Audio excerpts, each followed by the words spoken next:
সমস্যাটা ভাই ফরিদ ভাই, আপনি বুঝবেন, আপনি আমাদের এখানে সবার চেয়ে বয়সে বড়। একটা সময় 90-এর দশকে বা 80-90-এর দশকে, আমি 90-এর পরে ধরেন 2000টা, ওই সময়টাতে কিছুটা পেয়েছিলাম যে গ্রামগঞ্জে সাংস্কৃতিক সব যাত্রাপালা হতো, আবার একদিকে ওরস হতো, তারপরে এই যে জলসা হতো, ওয়াজ মাহফিল তখন জলসা বলা হইতো। জলসা। হ্যাঁ, তো সেখানে কত সুন্দর ছিল। এই ওয়াহাবিরা আসার পরে, আহলে হাদিস আসার পরে, মানে শুরুটা কিন্তু দিয়া এই সাইদি, এই বদমাসটা আসার পরে সাইদির সাথে কাউন্টার দিতেন একজন হাবিবুর রহমান যুক্তিবাদী নামের। তিনি মাজারপন্থী ছিলেন, যথেষ্ট উদার কথাবার্তা বলতেন। যেমন এখন বেশিরভাগ মোল্লার হচ্ছে ফ্যানাটিক।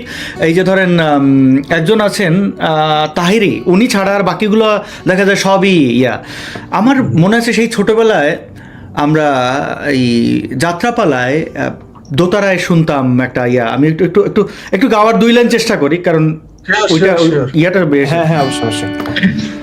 কে এলো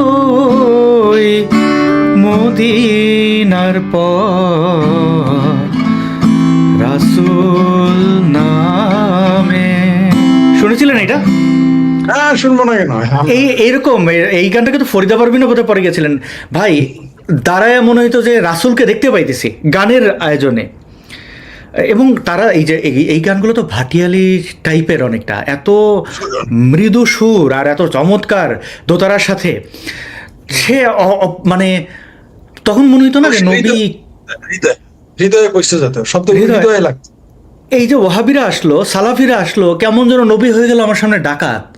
এবং এরা কিন্তু আসলে ওই যে পিওর ইসলাম বলেন, রিয়েল ইসলাম যাই বলেন না কেন, আমাদের এই মাটির মানুষের মধ্যে যে মাটির ঘ্রাণ, এই নদীমাতৃক হওয়ার কারণে আমাদের আসলে ভেতরটা এরকম জলের মতো অনেক শাখা প্রশাখা, এই জায়গাগুলো কেমন যেন উর্বর করে ফেললো, মানে উর্বর জায়গাতে অনুর্বর করে ফেললো। ধীরে ধীরে সব জল শুকিয়ে গেল, মরুভূমি জাগ্রত হলো, এবং চতুর্দিকে দেখি শুধু মরু আর মরু, এবং সেই মরুর ডাকাতের সাথে পরিচিত হয়ে গেলাম। সেই যে রাসূল, চিন্তা করেন যে নবীটা রাসূলের মধ্যে যে একটা ব্যাপার থাকে। দেখেন এই যে আওয়ামী লীগেরা যখন বঙ্গবন্ধু কন্যা শেখ হাসিনা বলেন, এর চেয়ে সুন্দর যখন বলেন নেত্রী, একটা শব্দে কিন্তু সৌন্দর্য, নেত্রী যখন বলেন, ঠিক আছে। রাসূল কি সুন্দর। এখন তো আমরা তো রাসূল, আগে রাসূলের নাম শুনলেই চোখে পানি এসে যেত, চোখে পানি এসে যেত। এখন রাসূল নাম শুনলে ভয় করে, মানে টোটাল দায় তারা পুরো সংজ্ঞাটা উল্টে ফেলেছে। আরেকটা তথ্য দেই আপনাকে, আমি যখন এই জেদনিদের বয়সী ছিলাম, বিবি মরিয়মদের বয়সী ছিলাম, তখন আমরা শুনতাম যে নবী আমাকে জেদনি বলে সবাই সম্বোধন করেন, কারণ একবার বিবি মরিয়ম শুনি, একবার জেদনি শুনি। আমার কাছে নিজের কাছে কেমন কেমন লাগে, মানে হয় দুইটা মানুষ।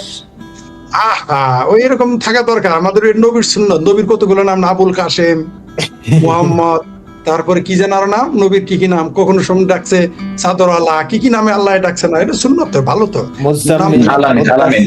এনাম ভাই, আপনি একটা কাজ করেন, একটু আপনি ইসলামের খেদমত করেন, তো কমেন্টগুলো যেগুলো অফেন্সিভ, গালাগালি করে ব্যান করতে থাকেন, তাহলে সোজা হয়ে যাবে। কারণ এদের কারণে কোন সভ্য মানুষ এখানে কমেন্ট করবেন না।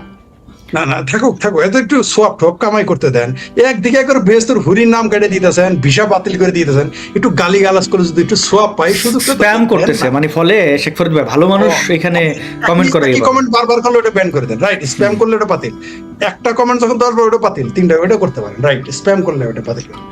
আসাদ ভাই, এতে কি কোনো সমস্যা হয়? মানে আমি সমস্যা হয় না, মানুষ ডিস্ট্রাক্ট হয়। এই যে চোখের সামনে গালাগালিগুলো আসে, মানে এরা তো ডাকাতের উম্মত। আপনি ধরেন ভালো এক প্লেট বিরিয়ানি নিয়ে বসেছেন, সে তো নিজে ওই বিরিয়ানির ঘ্রাণও পাবে না, এসে গোবর ঢেলে দেবে। মানে এদের ইচ্ছা আর কি। এটা এরা গালি দিক, এরা গালি দিলেও হোক, গালি দিলেও আমাদের কথাগুলো শুনুক, আমি এটা চাই। একটা সময় ওরা এমনি শুনবে, বাপের নাম কি কখনো, এরা হারে মজ্জায়, মানে এদের কোন কোন জায়গায় ব্যথা গো এরা বুঝতেছে না। আমি একটা কথা বলি দোস্ত, আমি দেখেছি মানে অধিকাংশ মানুষ, যেমন ধরো যে আমি আমার ওস্তাদের কথাই বলি, আমি ওস্তাদের নাম বলবো না। আমি সবচেয়ে বেশি খুশি যে আমার ওস্তাদও বুঝতে পেরেছেন ইসলাম সম্পর্কে। তিনি এখন সংসারের মধ্যে আছেন, আমার নিজের উস্তাদ। কিন্তু আমি অনেকগুলো মাদ্রাসায় পড়েছি, এখন কোন মাদ্রাসা সেটা বলতে নাই, তোমার উস্তাদ এটা বের করে ফেলতে পারে, এইভাবে বলা না। আমি অনেক মাদ্রাসায় পড়েছি, হয়তো যাদের কাছে ছোটকালে পড়েছি, অথবা বড় কালে পড়েছি, যখন হেফজে পড়েছি, কিংবা যখন না জানার পড়েছি, আমি বলবো না, কোনোটাই বলবো না। যেখানে পড়েছি, হয়তো বা মুক্তবে পড়েছি, সেই হুজুর আমি বলবো না মোট কথা। আচ্ছা আচ্ছা, তারপরে কাউকে বিপদে ফেলো না, কারণ না না ওরকম না। তো একজন ওই হুজুরও মানুষ- কিন্তু সবচেয়ে বেশি একজন- হচ্ছে কি যে আমাদের কমেন্ট গুলো পড়ে, উনি আমাদের কমেন্ট গুলো সবসময় পড়েন, বললো যে আমি ইমরান বিন বশিরের যে তথ্যবহুল যে ভিডিও গুলো আছে রেফারেন্স ভিত্তিক, ওইখানে আমি যে কমেন্ট গুলো দেখলাম ওইগুলো পড়ে আমার কাছে সবচেয়ে বেশি ভালো লেগেছে, যে মানুষ তোমার ভিডিও গুলো দেখে দেখে মানুষ অনেকটাই বুঝতে পেরেছে ইসলাম সম্পর্কে, যে কথাগুলো যৌক্তিক। তখন গিয়ে উনি পুরো ভিডিওটা দেখেছেন, আগে কমেন্ট গুলো পড়েছেন আগে, যে আসলে কমেন্টের মধ্যে মানুষের মন্তব্য গুলো কি। আমরা আগে কি রিভিউ দেখি না, একটা মুভি দেখার আগে আমরা রিভিউ দেখি যে আসলে এই মুভিটা কেমন, মুভিটা ভালো কিনা, মুভিটা রেটেড কেমন। যদি ভালো মনে হয় তখন দেখা গেছে আমরা মুভিটা দেখা শুরু করি, না হলে আমরা শুধু শুধু তো সময় নষ্ট করি না। তো এদের ক্ষেত্রে দেখা গেছে ঠিক তেমন, এই ধরো যে এই কমেন্ট গুলো করতেছে, ওরা গালিগালাজ করতেছে, অথচ ওদেরকে তো গালিগালাজ করতেছে, আপনি ওরা খারাপ কিছু না বলতেছে। না না না না এই যে- না, ইমরান এনাম ভাই আমি একমত না। যারা পড়ে কমেন্ট পড়ে তারা এই গালিগালাজগুলোকে পড়ে না, কারণ এটা কেউই পড়বেন। আপনি পড়বেন কোনো একটা যে গান শুনতে গেছেন বা কিছু একটা, গালিগুলো তো ইগনোর করবেন, কারণ এই হাদিমাদিদের তো এটা ঠিক আছে। শোনেন, এদের যে এই যে হাস্যকর, এদের আসলে ফ্রিতে অ্যাডভাইস দেওয়া ঠিক না। আর যদি এরা ওই কাজ করলেই ভালো, যেমন যদি কেউ বলে যে আমার সাথে ডিবেট না করলে তোর গোপন ভিডিও ফাঁস করে দেবো, এর চিন্তা করে এই কথা বলার পরে নাকি মানে তার কাছে যদি জেনুইনলিও ভিডিও থাকে তাও তো কেউ যাবে না, যে ওর মতো একটা ছেঁচড়া। আর এই জিনিস শুনলে মুসলমানদের আসলে হয়েছে কি, যে কি একটা অবস্থা। ইস, আমি মুসলমান হইলে ওদেরকে খুঁজা বাইর করে হাদিয়া দিয়ে বলতাম যে ভাই তোরা অন্ততকে ইসলামের গোয়াটা এইভাবে মারিস না। মানে চিন্তা করেন, এগুলো হচ্ছে যে ইসলামের শিক্ষা, নবীর শিক্ষা। মানে আমাদের কিছু বলতে হয় না, এদের দেখলে যে কার উম্মত, সেই 1400 বছর আগে ডাকাতের উম্মতে এখনো ডাকাতি করে যাচ্ছে, এখনো ছেঁচড়া, কোনো সভ্যতা কোনো ছিটে ফোটা নেই এদের মধ্যে। ওরা কোনো সরাসরি পারছে না, ওরা কমেন্টের মধ্যে ডাকাতি করতেছে। এক্স্যাক্টলি। এই ব্যাপারে কোন মৌলবী যেন বলছে যে যারা গালাগালি করে, মানে এদের সম্পর্কে দেখলাম বিশ্রী বিশ্রী কথা বলেছে, যে উল্টা আরেকটা খালে আমাদের না, যারা যেমন আমারে গালাগালি করে বলে আমার আত্মীয় স্বজনরা লিখে আমাকে, ফুরি তোমার এরকম গালাগালি করে, ভাই তোমার এরকম গালাগালি করে, কাকা তোমার এরকম গালাগালি করে, চাচা তোমার এরকম গালাগালি করে, জেঠা তোমার এরকম গালাগালি করে, এরকম আত্মীয় স্বজন ঘনিষ্ঠ বন্ধুরা লিখে। আমি বললাম যে একটু হুজুরদের টাইম লাইনে যাও তো দেখি, এক হুজুরের গ্রুপ আরেক হুজুরে কি কি গালাগালি দিতেছে, ওইগুলো আগে দেখে আসো, আমাদের গালাগালি করে ওটা পরে দেখো। ওই যে এখানে কি বিবি মরিয়ম ওরফে জেদনি দেখে কি গালাগালি করলো, মুফতি ইমরান বিন বশির দেখে কি গালাগালি করলো, হাফেজ মৌলানা এনামকে দেখে কি গালাগালি করলো, আসাদ নূরকে দেখে কি গালাগালি করলো, আমাকে দেখে কি গালাগালি করলো। আরে ভাই আমাদের কিন্তু কমই গালি দেয়। ওই যে সবচেয়ে বড় জঙ্গি কি এটিএম আজহার নাকি ফাজার লই যে চিটাঙের কি লাল খান মসজিদের কি যেন ওটার আজহার নাকি এটিএম আজহার, ওই যে চিটাং জামাতি yes. আর ওইখানে গালাগালি করে আরেক মৌলবীরা, যেমন ধরেন লামা জাহাবি যারা, তাদের ওইখানে গিয়ে যারা মাজারপন্থী কি গালাগালাজ করে।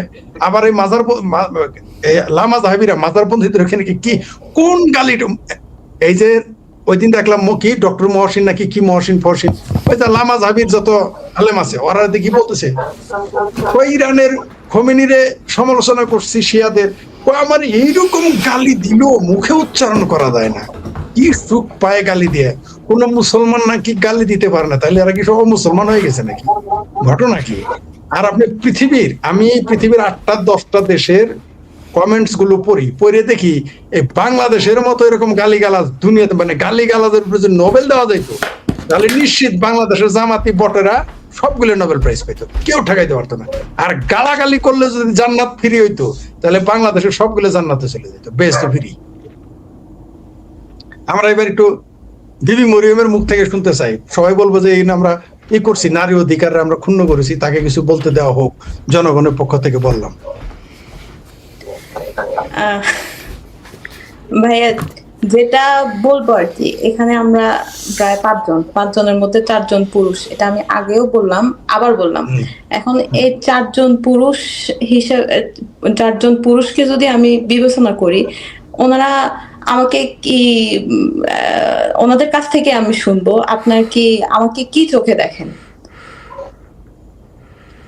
আমার ভিউজ আগে বলবো, ওরা কি চোখে দেখে আমি তো বলুন, আপনারা আমাকে দেখার পর আপনারা আমাকে কি চোখে দেখেন? আরে কি দর্শকদের প্রশ্ন করছেন না আমাদের করতেছেন? বুঝতে পারলাম। আপনাদের 4জনকে বললাম। ও 4জনকে। আমার দৃষ্টিতে হইলে আমার দৃষ্টিতে হয় আমি তো আপনাকে অবশ্যই আমার মেয়ের মতোই দেখবো, এর বাইরে তো আমি চিন্তা করতে পারি না। হ্যাঁ, আমিও আর যদি বেশি ব্যক্তিগতভাবে আপনাকে আঙ্কেল হিসেবে ডাকি, যদিও এখানে অনেকবার সবাই ফরিদ ভাই বলতেছে, আমি আমি ফরিদ ভাই বলছি যে ও হঠাৎ বলতেছি। করে আবার ভাই বললো পরে। সব মুসলমান মানে ঠিক ভাই, আছে, ঠিক আছে, তো সব মুসলমান ভাই ভাই ওই হিসেবে আমরা ভাই বোন হতে পারি, ওই আচ্ছা। হিসেবে ভাই আমার- ওরফে আঙ্কেল। আমার দৃষ্টিকোণ থেকে আমি আপনাকে একজন সহযোদ্ধা হিসেবে দেখি, কারণ আপনিও পরিবার পরিজন সবকিছুই ছেড়ে আসা লোক এবং মানবতার জন্য কাজ করবেন। আমি স্বাগত জানাই আমার সহযোদ্ধা হিসাবে, আর একজন বন্ধু কিংবা বোন এমন। এরপর আচ্ছা, এনাম ভাই যদি একটু এনাম বলতেন। শাহ, আচ্ছা, হ্যাঁ, আমি হচ্ছে গিয়া, জি বলুন ফরিদ ভাই। হ্যাঁ আপনি কি হিসেবে দেখেন ওটা বলেন, আমি তো ও আচ্ছা আচ্ছা আচ্ছা আচ্ছা। ও আচ্ছা, হ্যাঁ, না আমি হচ্ছে গিয়ে বোন হিসেবে দেখি, ছোট বোন হিসেবে দেখি, কারণ যেহেতু আমার কোনো বোন নেই, আমি বোন হিসেবে দেখি তাকে। চমৎকার, এর উপরে সম্পর্ক নেই পৃথিবীর। আসাদ ভাই যদি থাকেন একটু বলতেন। আসাদ ভাই হয়তো একটু বেরিয়েছে, কিংবা পরে আবার কোনো কাজ হয়তো ব্যস্ত বলবে আছে। কিছু, অসুবিধা নাই। আচ্ছা আমি একটা ঠিক আছে, আমি আমার কথাটা একটু বলি। Sure, sure. এখানে আসাদ ভাইয়ের কথা যদিও শুনলাম না, ওনার বক্তব্য সেম এরকমই হবে। এখন ভাইয়া দেখেন, আমি এখানে আসলাম, দেখেন আমার চুল কিন্তু দেখা যায়, চেহারাও দেখা যায়। এখন এখানে আপনাদের 4 জনের পরিবর্তে আমি যদি 4 জন মুমিনরা এনে বসাই, মানে যারা একদম সই ইসলাম দিয়ে মানে, তারা এক কথায় আমার কি উত্তর দিত, বলতো আপনি একটা দায়ুস, ঠিক আছে কিনা? কি কি কি যে কি দায়ুস? হ্যাঁ, এই কথা আমি অনেকবার শুনছিও, যে আপনি হলেন দায়ুস। কেন কেন দায়ুস? কারণ আপনি ঠিকভাবে পর্দাটা করলেন না, আপনার চুল দেখা যায়, আপনারা তো কবরে গেলে সাপে কামড়াবে, তারপর আপনার সৌন্দর্য দেখা যায়, আপনার সৌন্দর্য দেখে মুমিনরা লালায়িত হবে, আরো কত কি। এখন দেখেন ভাই, তাদের কমেন্ট অনুসারে কিন্তু তারা নারীকে কিভাবে দেখতেছে। তারা নারীকে একজন মানুষ হিসেবে দেখার আগে সে দেখতেছে তার বডিটা কেমন, তার বডি শেমিং করতেছে। আমি এই কারণে আপনাদের সবাইকে প্রথমে জিজ্ঞেস করলাম যে ভাই আপনারা আমাকে কোন দৃষ্টিতে দেখেন। থ্যাংক ইউ, খুব সুন্দর একটা উদাহরণ তুলে ধরেছেন আপনি, এবং খুব শক্তভাবে তাদের চাবুক কষেছেন বলে আমি বিশ্বাস করি। আপনি তো নারী, তাদের কাছে মাদ্রাসার 5 বছর 7 বছর 10 বছরের বাচ্চা পুরুষেরাই নিরাপদ না, আর নারীদের কি তারা কি চোখে দেখবে, এটার জন্য তারা আমাদের প্রশ্ন করার প্রয়োজন আছে বলে মনে করি না। কারণ যারা নাকি বলে মামিরা হাঙ্গা করবে বিয়ে করবে, চাষিরা হাঙ্গা করবে বিয়ে করবে, পারলে শাশুড়িরও হাঙ্গা করে ফেলে, আর একটা শব্দ উচ্চারণ করতে পারতেছি না, কেন এত নিচে নামতে পারতেছি না, এদের পক্ষে সবই সম্ভব। ওদের মগজটা, এই দর্শনটা এরকম একটা জিনিস, আদর্শ এরকম একটা জিনিস, সেখান থেকে মানুষ উঠে আসতে পারে না। আমি আমি চায়নাতে যখন প্রথম যাই 94-95 সালে, আমি জীবনে তো এরকম মেয়ে মানুষের এত স্বাধীনতা আমি চোখে দেখি নাই।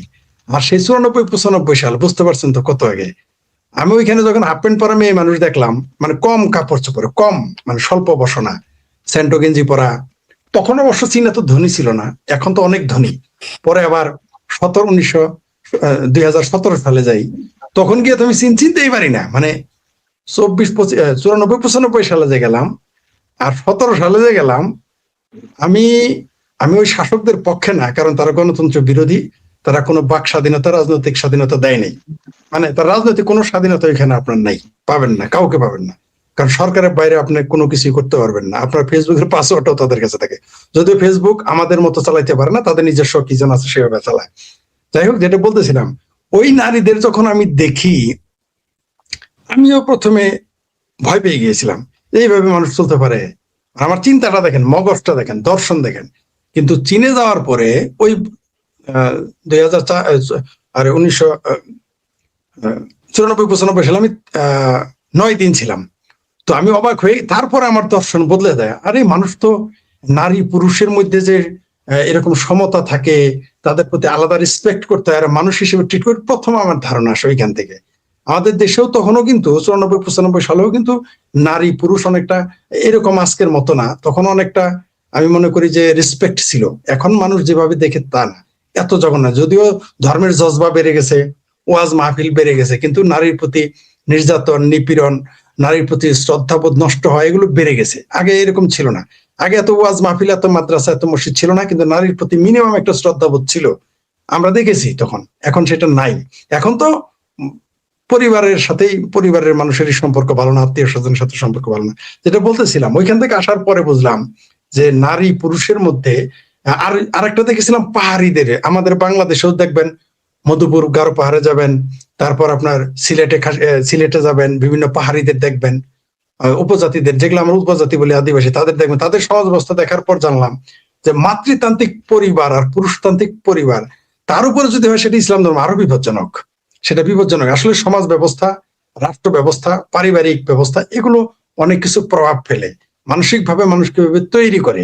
আজকে দেখেন ভারত, একই ভারত, সেখানে হিন্দুদের চিন্তা ভাবনা নারীর প্রতি কি, মুসলমানদের কি, শিখদের কি, জৈনদের কি, দেখবেন যে খুব পার্থক্য হয়ে যায়। আসলে যে যে পরিবার শুধু না রাজনৈতিক দর্শন, ধর্মীয় দর্শন থেকে কিভাবে আসে, সেটা এটা প্রভাব ফেলে।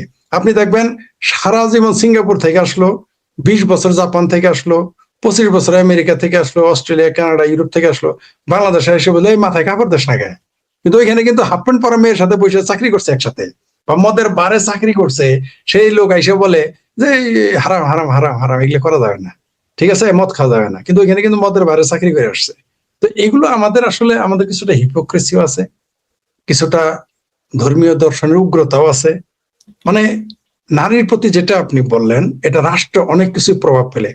বাংলাদেশের কোন ব্যক্তি, সিঙ্গাপুরে একজন ব্যক্তি শুধু লিফটের মধ্যে একজন নারীকে জড়িয়ে ধরিয়েছিল, বাংলাদেশি লোক, তার $24,000 জরিমানা হয়েছিল। মানে সিনিয়র সিটিজেন বলে তাকে জেল দেয় নাই, শুধু একবার জড়িয়ে ধরেছিল, ওই মেয়েটা এসে পুলিশ কল করে তার $24,000 জরিমানা হয়েছিল। তো নারীদের প্রতি যদি আইন যদি সঠিক থাকে, আইন যদি শক্ত থাকে, এগুলো কেউ করতে পারবে না, এর সুযোগই নাই। আমাদের দেশে শিথিলতা আছে। এইখানে লাখো লাখো ছাত্র ধর্ষণ হলে কিছু বলে না, বলে এই ধর্মের ইজ্জত চলে যাবে, মৌলবীদের ইজ্জত চলে যাবে, এলাকার ইজ্জত যাবে। আর নারীদের ব্যাপার হলে পরিবারের ইজ্জত চলে যাবে। আমি অনেক নারীদের মুখে শুনেছি যে তাদের পরিবারের ভয়ে তারা কিছু বলে না। একটা মেয়েকে, আমি আমার অভিজ্ঞতা বলি, এটা বছর 20 আগে আমি একটা নারীকে আমার সামনেই তার শরীরে হাত দিল, বুঝতেই পারছেন সেটা কি। সরাসরি আমি বললাম যে দেখি যে তার ভাই তাদের পরিবারকে বললো না। আমি বললাম, পরের দিন বলছি যে তোর বোনের সাথে এটা হয়েছে, তুই কি জানিস? সে বললো না তো, আমার তো বলে নাই। আমাকে নিয়ে তাদের বাসায় গেল, তার বোনের সামনে, বললে এই ফরিদ ভাই বললো তোর সাথে নাকি এই হয়েছে, তখন আর কথা বলে না। তা আমি মেয়েটাকে বললাম, তুমি বললা না কেন? মেয়েটা কি বলছিল জানেন? আমি জানি এই মেয়েটা এই লাইভ হয় এখন দেখতেছে না পরে দেখবে। সে মেয়েটা বললো, আমি বাসায় কিছু বললে তো আমার বাবা মা ভাইয়ের আমার মারবে, এই ভয়ে বলি নেই। মানে একটা মেয়ে বাইরে নির্যাতিত হবে, নিপীড়িত হবে, নিগৃহীত হবে, অপদস্থ হবে, এটা ঘরে বললো তার অপরাধ। আমাদের সমাজ ব্যবস্থাটা এরকম, সেই জন্য এই সমস্যা। জি, আসাদ নূর। আসাদ ভাই কি এসেছেন? জি, আমি আছি, আগেও ছিলাম, আমি একটু করে রেখেছিলাম। তো আমরা 3 জন জবাব দিয়েছি, এখন আপনি জবাব দেন, আপনি যেদিকে কি দৃষ্টি দেখেন। আমরা তো কি বলেছি দেখেন, আপনি শুনেছেন। একটা ধর্ম যেখানে উৎসবগুলোতে, শুধু ইসলাম কেন, অন্য ধর্মগুলোতে দেখেন, এখন হয়তো না হিন্দুদের মধ্যে অনেকেই নারী পুরোহিত হচ্ছেন। ইসলামের বিধান অনুযায়ী দেখেন, এই যে ঈদ, কোরবানি, সেখানে পুরুষের উপস্থিতি। এমনকি আমাদের বাংলাদেশে এখন যেহেতু ব্যাডা প্রধানমন্ত্রী হয়েছে, তার ছবি দেখিয়ে অন্যান্য ব্যাডারা বলছে দেখো একজন প্রধানমন্ত্রী, স্পিকার এবং প্রেসিডেন্ট একসাথে নামাজ আদায় করছেন। এই যে দেখেন ধর্মটা তৈরি করেছে কিভাবে, এটার স্ট্রাকচার দেখেন, যে পুরুষরা নেতৃত্বে থাকবে, পুরুষরা সব আনুষ্ঠানিকতা সবকিছু উদযাপন পুরুষ, নারীর এখানে কিন্তু উপস্থিতি নাই। তো সেই এরকম বলছে যে এবার বেড়া মানুষ আসছে, এবার নিশ্চয়ই দেশের উন্নতি হবে। কারণ বেড়ি মানুষ যদি মনে করেন রাষ্ট্রের ক্ষমতা থাকে বা নেতৃত্ব স্থানীয় জায়গায় থাকে, সেই ক্ষেত্রে রাষ্ট্রের জন্য নালত, মানে যেটা হাদিসে আছে আর কি, এরকম করে অনেকে বলছে। বেড়ি মানুষ না থাকলে যে জন্ম নিতে পারতো না, এটা তারা বলে না। না, বেড়ি মানুষ তারা পয়দা হইতে পারতো, আর বাপে পয়দা করতো। সেটাই তো, একটা জলজ্যান্ত এরকম ছাগল একটা জন্ম দিয়ে ফেলছে, মানে ওই এগুলারে বলতেছে আর কি। সে দেশ পরিচালনা করতে পারবে না। এই যে বৈষম্য, সেই জায়গায় আর কি বলি। তবে জেদনিকে ওয়েলকাম করি, বিবি মরিয়মকে, যে তিনি আমাদের সবার এখানে বন্ধু, তিনি আমাদেরকে আলোকিত করবেন নিশ্চয়ই। এই যে নারী জাগরণের জন্য নারীদের সবচেয়ে বেশি ভূমিকা দরকার সামনে আসা, তো সেটা হবে বলে আমি বিশ্বাস করি, এবং অনেক অনেক শুভকামনা জেদনি আপনার জন্য। ভাইয়া প্রশ্নটা এড়িয়ে গেলেন। প্রশ্নটা আমার কি যদি ছিল? মনে করায় দিন। প্রশ্ন আমি বলি আমি বলি যেদিন আমাদের প্রশ্ন করেছে যে আপনারা এখানে 4 জন পুরুষ মানুষ আছেন, কে আমাকে কি দৃষ্টিতে দেখেন? আমি বলেছি আমি আপনাকে কন্যার দৃষ্টিতে দেখি। মুফতি ইমরান বলেছে তাকে বন্ধু এবং সহযোদ্ধা হিসেবে দেখে। এনাম বলেছে ছোট বোনের মতো দেখে, কারণ তার বোন নেই। আমি আপনি কি ওরকমই, দৃষ্টিতে দেখেন? আমি সহকর্মী হিসেবে দেখি, বোন হিসেবে দেখি। হ্যাঁ জি ভাইয়া, হ্যাঁ আমিও এটাই আপনাদের কাছ থেকে আশা করছিলাম, কিন্তু এখানে যদি আমার এটাই বলছিলাম আর কি, আপনি হয়তো ছিলেন না, আবার বলতেছি, এখানে যদি আমাদের 4 জন মুমিন বান্দা থাকতো, তখন ওনারা আমাকে দেখার সাথে সাথেই বলতো যে এই যে আপনার মাথায় কাপড় কই, আপনার মাথায় কাপড় কই, আপনি এভাবে আসছেন কেন, আপনার চুল দেখা যায় কেন, আপনি কাপড়টা এভাবে পরছেন কেন, এভাবে পরেন, বোরকা কই, হিজাব কই। অর্থাৎ তাদের দৃষ্টিভঙ্গিতে আমি কিন্তু মানুষ না। দেখেন পুরুষের ক্ষেত্রেও কিন্তু হেফাজতের বিষয়টা আছে, কিন্তু কোনো পুরুষকে দেখে কিন্তু কেউ বলে না এই তুই প্যান্ট পরলি কেন, তুই শার্ট পরলি কেন, তুই এভাবে চলাফেরা কেন করিস, মানে অর্থাৎ কোনো নারী কিন্তু এভাবে বলে না, কিন্তু পুরুষরা কিন্তু ঠিকই নারীদেরকে এভাবেই বলবে।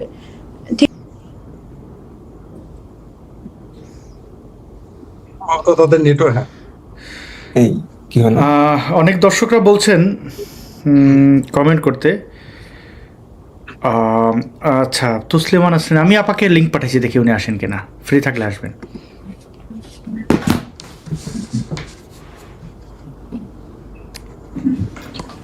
তসলিমা নাসরিন আসলে ভালোই লাগবে। দেখা যাক। আজকে তো আমাদের প্ল্যান ছিল না, আমরা ভাবছিলাম যে আসিফ মহিউদ্দিন ভাই সহ মানে সবাই একসঙ্গে আবার আসবো, একটা আড্ডা দেওয়া লাগে মাঝে মাঝে। আমার আসলে খুব প্রবলেম হয়ে যায় লাইভে আসাটা, একটু কঠিন হয়ে যায় আমার জন্য। সেই ডেস্কটপ তো, একটা ল্যাপটপ দরকার, কিনবো করে কেনা হচ্ছে না, কিংবা আটকে আছে কোথাও কোনো না কোনো ভাবে। তো লাইভে আমি আপনার কাছে একটা প্রশ্ন করতে চাই। জি জি জি, অবশ্যই অবশ্যই। কারণ দর্শকরা তো শুধু গালি, আপনার একটা প্রশ্ন করতে চাই। এই যে শিয়া সুন্নি নিয়ে যে লেগেছে, যুদ্ধের প্রশ্নে আমি যাচ্ছি না, সেটা আলাদা বিতর্ক, কেন যুদ্ধ হচ্ছে, কারা বিটা আলাদা। এই লামা জাবিরা বলতেছে শিয়ারা মুসলমান না। লামাজহাবিরা নয় ভাইয়া, শুধু লামাজহাবিরা নয়, বরং সকল সুন্নি, বাংলাদেশের সকলেই সুন্নি এবং সৌদি আরবের সকলেই সুন্নি। এরা সকলেরই এক কথা, সকলের ঐক্যমতে এরা হচ্ছে কাফের। পারতাম না আমার ওই পাতা পানি তার অর্ধেক শুনে বানাইলেন। আমি আর একটু ক্লিয়ার করি, কারণ আমি বুঝতে পারি নাই, আমাকে এবং দর্শকদের ক্লিয়ার করেন। অর্থাৎ দেওবন্দি বলেন, বেরেলভি বলেন, পীরপন্থী বলেন, অপীরপন্থী বলেন, মানে সুন্নি যারা, তারা ইরানের মুসলমান মনে করে না, শিয়া কাফের মনে করে, এটাই বলতে চাচ্ছেন? জি জি। আরেকটা প্রশ্ন আছে আমার এখানে, ওই যে কি যেন কি পিলপল নাকি ফিলপল নাকি কি যেন একটা নাম আছে, একটা চ্যানেল, ওই সাংঘাতিক সাগরে বলছে যে ইরান যেন মক্কা মদিনা দখল করে ফেলে, এটা বলেছে সে। আবার আরেক হুজুর এটা শুনে বলছে যে এটা হলো কাফের হয়ে গেছে। এগুলো নিয়ে কি আসলে ঘটনাটা কি? এটা এই বিরোধটা কি চলতেই থাকবে কিয়ামত পর্যন্ত? হ্যাঁ, এটা অবশ্যই চলতেই থাকবে। অনেকে জিজ্ঞেস করছেন ইরানের কি অবস্থা। হ্যাঁ, ইরানে কিন্তু আমেরিকা ভালোই, আমি একটু আগে দেখছিলাম যে খার্গ দ্বীপ, ওইখানে হামলা করছে এবং সভ্যতা ধ্বংস করে ফেলার মতো একটা করছে। আচ্ছা, আমি একটু ব্রেক নিচ্ছি, তসলিম আপা আমাকে ফোন করেছেন, ওনাকে আমি একটু কথা বলে যুক্ত হওয়ার জন্য বলি। আপনার কাছে আর একটা কঠিন প্রশ্ন করবো, কিন্তু এবার বুঝতে পারছেন, কঠিন প্রশ্ন। সেটা হলো যে শিয়ারা বলে তাদের নাকি আজানের সাথে অতিরিক্ত শব্দ যোগ করা আছে, তারপরে তাদের কালেমার সাথে অতিরিক্ত কালেমা যোগ করা আছে, অতিরিক্ত শব্দ। তারপরে তারা নাকি বলে এই কোরআন নাকি আসল কোরআন না। এটা কি সত্য ওরা যে দাবি করে? হ্যাঁ, সব সত্য।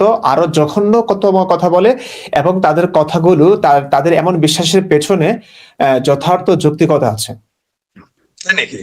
তারা নাকি বাথরুমে নাকি বাথরুমে নাকি আয়েশা, ওমর, ওসমান এদের নাম লিখে রাখে, এগুলো বলে হুজুরের, আমি বলি নাই, হুজুরা না, বলেছে। হ্যাঁ, একদম ঠিক।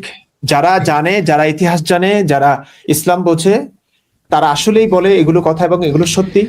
এবং যারা হুজুগে বাঙালি কিছুই বোঝে না, তারা শুধু দেখছে খমেনির মুখে দাঁড়িয়ে ছিল ইয়া বড় বড়, এবং তাদের শিয়া মুসলিম মনে করে মুসলিম। বাস। ইমরান ভাই একটু ইন্টারাপ্ট করি, আমি দুঃখিত। এনাম ভাই কি আছেন? এনাম কোথায় গেল? এনাম আছো? কারণ তসলিমাদি যুক্ত হবেন ওইটা একটু দেখার জন্য যে। ও আচ্ছা আচ্ছা আচ্ছা, এনাম কই গেল? লিঙ্ক পাঠায় দেন, লিঙ্ক দেন। এই যে নাম। হ্যালো। হ্যাঁ, আপনি অ্যালার্ট থাকেন, মানে তসলিমাদি যুক্ত হবেন একটু পরে। হ্যাঁ, আচ্ছা আচ্ছা, ঠিক আছে, ওকে। ওকে। হ্যাঁ হ্যাঁ, আপনি ইরান নিয়ে বলছিলেন ইমরান ভাই। হ্যাঁ, তো এই ইরানকে এখন যারা সাপোর্ট করছে, যে সকল মুসলিমরা, ওরা যে কেন মুসলিম, ওরা কেমন ধরনের মুসলিম, ওরা নিজেরাও জানে না আসলে। কারণ এই ইরান আমাদেরকে এখন যেই সুন্নিরা সাপোর্ট করছে, এরা ইহুদি খ্রিস্টানদের বিপক্ষ শক্তি হিসেবে দেখে ওরা কোনোভাবে ওদেরকে মুসলিম বানিয়ে সাপোর্ট করছে। কিন্তু বিজ্ঞ আলেমরা, যারা ইতিহাস জানেন, যারা ইসলাম জানেন, যারা পড়াশোনা করেছেন, এবং যারা আসলেই বাস্তবতা জানেন, তারা কেউ এমন নাজুক এবং সেন্সিটিভ একটা ইস্যুতেও তারা ইরানের পক্ষে না। এখনো তারা ইরানের বিরুদ্ধেও বলছেন, এবং একই সঙ্গে ইহুদি খ্রিস্টানদের বিরুদ্ধেও তারা বলছেন, ইরানের বিপক্ষে বলছেন তারা। এইবার কঠিন প্রশ্নটা কিন্তু করতেছি, এখানে একটু মজমা জমাইলাম আর কি। এটা আমাদের মাঝে তাসলিমা নাসরিন চলে এসেছেন। ম্যাম, স্বাগতম আপনাকে, অনেক অনেক ধন্যবাদ। হ্যাঁ, ধন্যবাদ। তোমরা আছো কেমন সবাই? জি জি, আমরা ভালো আছি সবাই। ভালো আছি। হ্যাঁ, আপনি কেমন আছেন? আমি আমি ভালোই। আমি তো গাড়িতে এখন। হ্যাঁ, বলো কি চলছে, কে কে আছে এখানে? এখানে একটু বলি, বিবি মরিয়ম তিনি আমাদের নতুন সহযোদ্ধা, বিবি মরিয়ম। এবং অবশ্যই একজন নারী হিসাবে তিনি চেষ্টা করবেন আমাদের সমাজকে আলোকিত করার জন্য। আচ্ছা। আমাদের সাথে রয়েছেন শেখ ফরিদ ভাই, আমাদের সাথে রয়েছেন মুফতি ইমরান বিন বশির, আমাদের সাথে রয়েছেন মুফতি হাফেজ এনাম। তো এই আর কি আমরা আলোচনা করছিলাম আর কি, কিভাবে আমাদের পরবর্তী পরিকল্পনা কি। এবং যেহেতু বিবি মরিয়ম একজন নারী, স্বাভাবিকভাবেই ইসলামপন্থীরা এসে এখানে গালাগালি করছে, এবং আমি ভাবলাম যে আপনাকে বিবি মরিয়ম কি তার আসল নাম নাকি নকল নাম? আসল নাম। আসল নামই। আচ্ছা। ও, কেমন আছেন দিদি? এই তো আছি, বেঁচে আছি। আমি আপনাকে দেখে মানে আমার আবেগ কিভাবে প্রকাশ করবো আমি বুঝতেছি না আসলে। আপনার বই পড়েছি, আপনাকে অনলাইনে দেখেছি, এইভাবে সরাসরি কথা বলবো আসলে কোনোদিনই ভাবি নাই। আচ্ছা, না আমি তো সাধারণ মানুষ, আরো দেখা হবে। আপনি কখনোই সাধারণ মানুষ না। আপনার কি, আপনার কয়টা বই পড়েছি, মানে বইয়ের মধ্যে থেকে আপনাকে যেভাবে ফিল করতেছি, আর এখন বাস্তবে যেভাবে, দুইটা ভিন্ন প্রেক্ষাপট, কিন্তু আমার কাছে মানে আমি ভাষায় প্রকাশ করতে পারবো না যে কেমন লাগতেছে। আচ্ছা, আমার নাস্তিকতার মধ্যে, মানে নাস্তিক হওয়া না, আস্তিক হিসেবে সর্বপ্রথম কিন্তু আপনার বই পড়া, এবং কি কোনটা আমি বলি, আপনার যে আমার মেয়েবেলা যে বইটা, হ্যাঁ ওই বইটা আমি সর্বপ্রথম পড়ি। এরপর যখন শুনি যে আপনার লজ্জা ব্যান হয়েছে বাংলাদেশে, ওইটার কারণে বিতাড়িত হয়েছেন, ওই বইটা এরপর পড়ি। মানে ওই বইটা পড়ার পর আমার কাছে এত খারাপ লাগছে, আমি বলি কি রে, এই বইয়ে তো ধর্মের বিরুদ্ধে তেমন কোনো লিখাই নাই, যেটা আছে সেটা খুবই খুবই সামান্য। এমন একটা বইয়ের জন্য একটা মানুষকে বের করে দিছে, এটা মানে কেমন কথা। মানে আমার এরপর আরো কৌতূহলী হই, আরো জানি, আরো বুঝি। এরপর মনে করেন কয়েকদিন আগেও আপনার একটা বই শেষ করলাম, ওই যে নারীর কোনো দেশ নেই, এই বইটা। মানে এইভাবে অনেকগুলা বই পড়া হয়। আবার আপনার আত্মজীবনী, এটাও আমার পড়া হয়। মানে সরাসরি বলতে পেরে আসলে আমার কাছে কেমন যে লাগতেছে। খুব ভালো, আরে অনেক অনেক ধন্যবাদ। হ্যাঁ, কি বেচারি বললে? নার্ভাস হয়ে গেছে, কথা আটকে যাচ্ছে। স্বাভাবিক। ম্যাম, আমাদের সকলের সঙ্গে আপনার আগে পরে কথা হয়েছে, এই বিবি মরিয়মই হচ্ছে প্রথম কথা হচ্ছে, এবং ও। সে আমাকে যখন অনলাইনে জানায়, সর্বপ্রথম কিন্তু আমি জিজ্ঞেস করেছিলাম যে মানে মানে ধর্মত্যাগ করবার কিংবা ইসলাম নিয়ে সংশয়ের সূচনা কোথা থেকে, তখন সে বলেছিল আপনার কথা। তো তখন তো কল্পনাই করতে পারেনি যে আপনার সঙ্গে কখনো কথা হবে, কিংবা সেও মানবতার জন্য দেশ বাড়ি সবকিছু ছেড়ে ছুড়ে আসবে। এমনটা মজার তার ব্যাপার হয়তো- কি জানেন, আমি আপনার কথা কিভাবে শুনি, কোন আমার স্কুলে কোন একজন হুজুর, মানে হুজুর বলতে আমি তো স্কুলে পড়ছি, ধর্মের শিক্ষক আর কি, উনি ধর্ম হ্যাঁ। পড়াতেন। তখন তখন আমি ক্লাস 9-এ পড়ি, বুঝছেন। তো ওখানে আমাকে আমাদের সবার উদ্দেশ্যে না, মানে সামনের সারির কয়েকজন স্টুডেন্ট, ওনাদের উদ্দেশ্যে ওই স্যারটা বলতেছে, হুজুর আর কি, উনি বলতেছে, দেখো তোমরা তোমরা তো সায়েন্সের স্টুডেন্ট, মানে আমি সায়েন্স ব্যাকগ্রাউন্ড, তো তোমরা তোমরা কোরআনের যে বৈজ্ঞানিক বিষয়গুলো এগুলা সম্পর্কে জানবা, তবে একটা ব্যাপার খেয়াল রাখবা, কখনো নাস্তিকদের ভিডিও দেখবা না। নাস্তিক বলতে তসলিমা নাসরিন নামে একজন আছে, উনি যে খারাপ, ওই মহিলা থেকে 10 হাত দূরে থাকবা। ওই মহিলা মানে আমি আসলে বলতে চাই না উনি কি কি বলছেন, এগুলো বলাটাও আসলে ইয়া। তো তারপর ওই হুজুরের মুখ থেকে সর্বপ্রথম আপনার নামটা শুনলাম, তারপর আমার মনের ভিতর একটা কৌতূহল জাগলো। আচ্ছা আচ্ছা, না এই তসলিমা নাসরিনটা আসলে কে, একটু সার্চ করে দেখি তো। এরপরে ওইখান থেকে দেখে আপনি লেখক, আপনার কিছু বই আছে, তো বইগুলো আসলে কোথায় পাবো, কিভাবে পাবো? তখন দেখি অনলাইনে কিছু পিডিএফ আছে, ওইখান থেকে ডাউনলোড করি, ওইখান থেকে পড়ি। বাংলাদেশে তো নিষিদ্ধ, তারপর মানুষের থাকে না নিষিদ্ধ জিনিসের প্রতি ঝোঁক বেশি, তা আমারও ওই হইলো এরকম দশা আর কি। আমিও ভাবলাম যে আচ্ছা, নাস্তিকরা কারা? আমরা যদি কোরআন তো সত্যই, আর কোরআন যদি সত্য হয় তাহলে আমরা তো নাস্তিকদের বুঝাতেই পারবো ইজিলি। এটা ইজি একটা ব্যাপার, হয়তো ওরা বুঝতেছে না, মানতেছে না, এই কারণে ওরা নাস্তিক। তো এখান থেকে আমার যাত্রা শুরু, আমি আস্তে আস্তে পড়ি, ওই অল্প বয়স থেকে আস্তে আস্তে এটা ওটা দেখি, অবসর সময় যখন পাই ঘাটাঘাটি করি।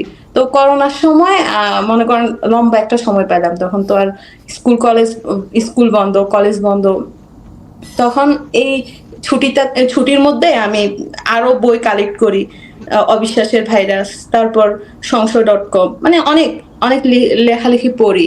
তখন আমার মধ্যে মানে আরো সংশয় জাগে, কি রে, এভাবে তো কখনো আমরা ভেবে দেখি নাই, আর ইসলামের মধ্যেই এরকম বিষয় থাকতে পারে, এত এত নোংরা বিষয় থাকতে পারে। তারপরে যে বলে কোরআনে এত এত বৈজ্ঞানিক আয়াত আছে, এত কিছু আছে, আরো যেগুলো আছে ওগুলো তো দেখে আরো ভুলে ভালে ভরা।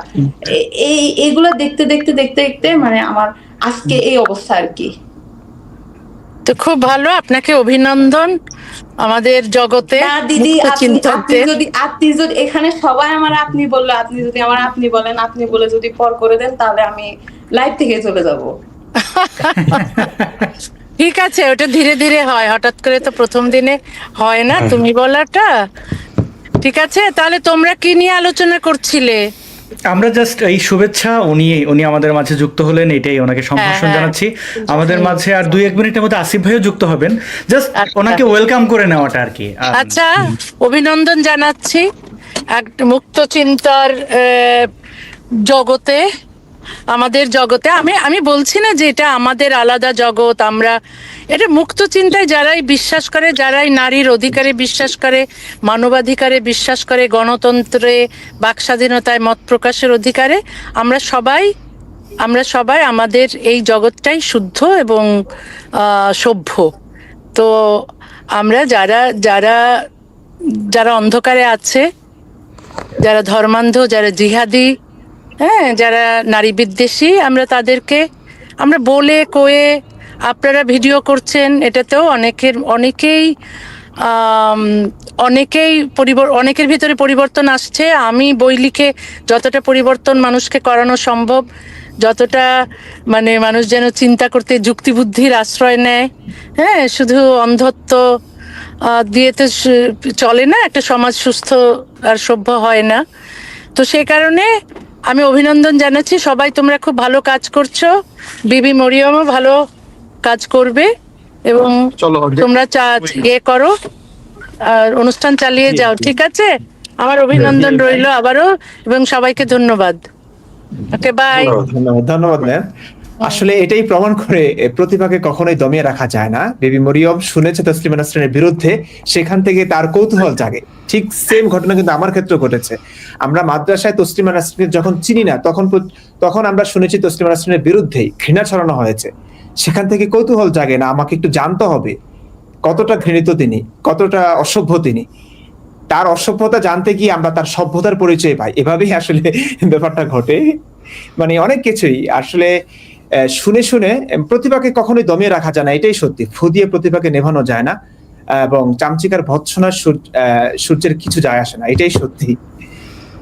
খুব কারণ ভালো। আমি আশ্চর্য হয়ে যাই যে বিবি মরিয়ম মাত্র মানে এত কম বয়সে সে হ্যাঁ, মানে আমাদের সময় লেগেছে, সে তো আমার 23-24 বছর লেগেছে, সে একটা কিশোর থেকে সবে তার টিন এইজটা পার করলো, এখন চলে আসছে। আমি খুব প্রাউড ফিল করি আসলে, মানে এটা কি করে সম্ভব, মানে আমি অবাক হয়ে যাই। আমরা তো স্টাডি করার পর আসছে কে বিবি মরিয়ম না, কিভাবে এটা চেঞ্জ এখানে আমি একটু কথা বলি। এই যে অবাক হওয়ার বিষয়টা, এখন মানুষের কাছে কিন্তু প্রচুর পরিমাণে রিসোর্স অনলাইন আছে। এখন মানুষের সবকিছু হলো হাতের মুঠোয়। একটা বই বলেন, একটা রেফারেন্স বলেন, কিংবা সবকিছু, ভিডিও বলেন, সবকিছু এখন মানুষের সাথে মানুষের কানেক্ট হওয়াটা ইজি। এই কারণে নাস্তিকতাও বাড়তেছে, ওইদিকে আবার ধর্মান্ধতাও বাড়তেছে। ধর্মান্ততাও বাড়তেছে, রাইট, কোনোটাই হ্যাঁ। কমতেছে না, সবাই করতে, রাইট, ঠিক ঠিক।